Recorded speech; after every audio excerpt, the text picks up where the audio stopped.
Oh my God. Hey, it's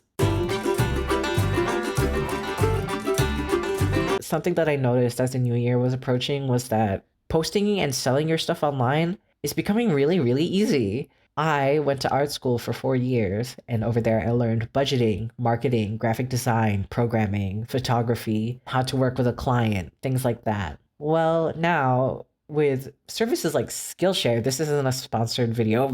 This isn't a sponsor, but with services like Skillshare, you can learn that stuff without going to art school, which is really good because not everyone has access to art school and things like that. However, with this increase of accessibility, there should be more of an emphasis on safety tools and precautions that you need to take when you're posting online. So, a fun thing about art school is that they didn't tell me about this stuff either because art school isn't for posting online. So, I didn't go to art school to learn how to sell my stuff on Instagram. That was only a small part of it. So like okay, I could use social media and Instagram in order to promote my work, but that wasn't all of it. That said, with Skillshare and Squarespace and stuff like that, the point is that you sell your work online or make the most of the internet as a market. And the thing is, being your own like manager and artist and things like that is very different from working like in a company.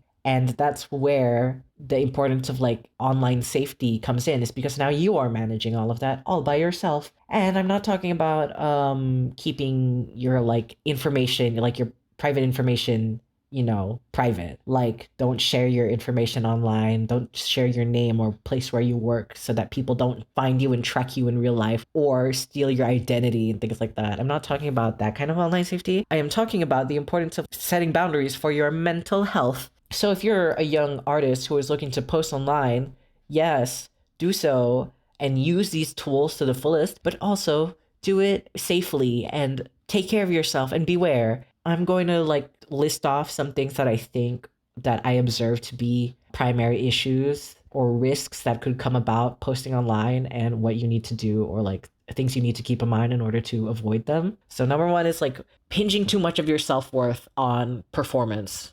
Another thing is people feeling entitled either to your work or service or your identity. All right, I think that's like the two very big things when it comes to validation and stuff.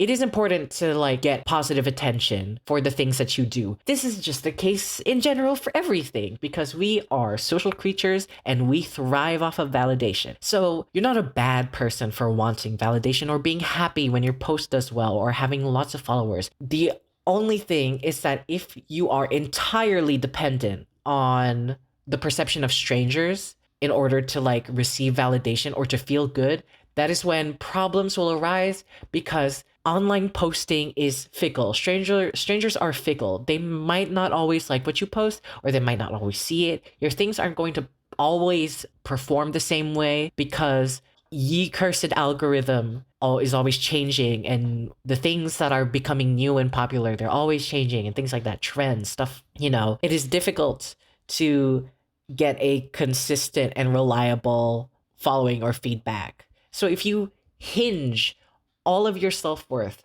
on something so fragile, you're more at risk to like kind of collapse mentally, where you're going to have a hard time continuing doing art or work and stuff like that, because art is something that is incredibly time consuming and mentally taxing because creative work, it's difficult. Being able to think of like concepts and ideas and like manifesting it, that's difficult. It takes a lot of skill. If you depend entirely on a number in order to feel good about what you're doing, then it's going to be really, really difficult to keep doing it, because liking a picture is not even a fraction. It doesn't even take a fraction of the effort that it takes to actually producing anything.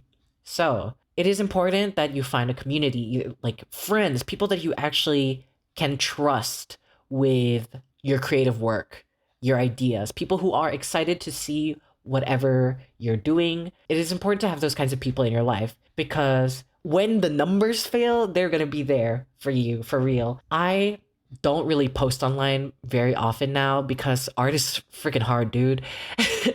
So, I don't have a lot of followers, I don't get a lot of likes. And to top it all off, I post original content almost exclusively. So nobody cares. I'm not gonna get strangers caring about my original characters, at least not enough to like get popular. So it's a slippery slope. I'm not someone who got lucky in that regard, so people don't care about my characters, but I have friends and they care about characters, and that makes me feel good. So even if my post of my original character gets like 10 likes at most, I am perfectly happy because the people that I care about, I can tell them about my thing, be like, hey, check this out. And they'll be like, damn, dude, that's sick. And I'm like, wow, this is all worth it. So get friends. And, you know, they could be people online, people in your real life, as long as they are genuine friends that you know you can trust with this stuff. Like, really trust. Like, you can tell them about your idea, your stupid little idea, and they'll be like, hell yeah, dude. Those are the kinds of people you want to have in your life.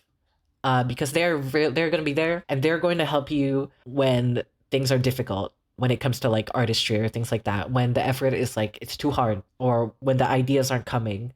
They're not going to drop you like the followers and the likes. They're going to be there. So it's important to have them, really important. Okay, second thing is people feeling entitled to you, either your work or your identity. So when it comes to like your audience feeling entitled to your work. For example, so like maybe you started drawing a fan art of a certain thing and then you moved on to something else, and maybe you still have followers that are like, oh, when are you gonna draw this again? Or things like that. You don't have to listen to them or do what they say because they are not entitled to your work. If you're doing it for free, you know, posting stuff online for free, they don't get to make demands of you. You know, like I said, it's very easy to just like a picture. It's a lot more difficult to actually produce things. So, you know, you don't have to justify yourself towards them when you say, oh, I can't draw this anymore because I don't have the motivation, or I don't like this thing anymore, so I'm not drawing it anymore. You shouldn't have to justify yourself. And when you realize that, you know, people are making demands of you, like asking things like, hey, draw this because I miss it, or I'm not going to follow you anymore, just like learn to let that go and be okay with that. Like, okay, they followed me for like this kind of art. I'm not doing it anymore. It's fine. If you really, really want this kind of art, like find other people who do it or look at my old pictures. It doesn't matter. I'm not gonna do it anymore, and that's final. You are allowed to set that kind of boundaries. If you are, you know, posting stuff for free, you're allowed to make those demands because they aren't entitled to like free labor ever, never ever. And when people follow or unfollow you, it is not a big deal. This sort of like relationship has to be very lax because these are not your friends. You're not their friends. So, you know, you just have to let that go. And then another thing is the type of art that you are creating being dictated by your identity. So, like, for example, queer art, problematic art, art depicting struggles, things like that. I think that there is like a desire to like police who can do what at all times, which is very, very, very unhealthy. And in some ways, people are not wrong for like wanting some sort of transparency when it comes to the kinds of things that you are sharing. Like, oh, if you are sharing about queer experiences, we really hope that you're queer. Or if you are sharing about like the struggles of someone in poverty, or of being or experiencing like any sort of prejudice, we really hope that you are part of like the disenfranchised community that you are talking about. So, you know, in some parts there is like some verity to wanting to have that kind of transparency, but people cannot like force you to share sensitive information. It could be for any reason, like you want to keep your anonymity, or there are people who could be following you or who could be keeping an eye on your account that you don't want knowing certain parts of yourself. You should be able to like decide how much you want to share about yourself. So in that regard, like you have to make sort of like decisions or concessions. What kind of stuff or what kind of art do I want to make? How comfortable am I sharing these certain things? So, you know, it's well within your right to share like maybe you have a negative experience, you want to make a event comic or something about a negative experience that you had. It could be for whatever reason. You can make it as vague as you want it to be, and you know, if people ask questions or things like that, you can just say I don't want to answer, and you're gonna have to deal with that. You can add as much or as little context as you want. People are not entitled to your information in that way.